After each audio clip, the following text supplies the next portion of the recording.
તો આજે મારે વાત કરવી છે એક હકીકતની કે હમણાં મારી બાઇક 1 મહિનાથી બંધ પડી છે, એટલે હું અમદાવાદની BRTS બસમાં જાઉં છું. પણ એ બસમાં મેં દ્રશ્યો કંઈક એવા જોયા ને, જે દ્રશ્યો જોઈને મને છોકરો હોવાની શરમ આવી ગઈ.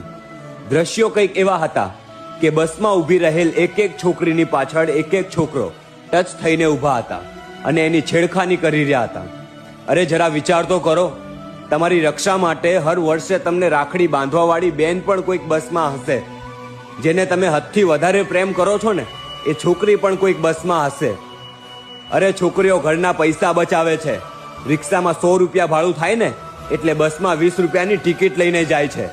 પણ આપણા જેવા છોકરાઓ એના શરીરના ના અડવાને અંગોને અડીને જાય છે.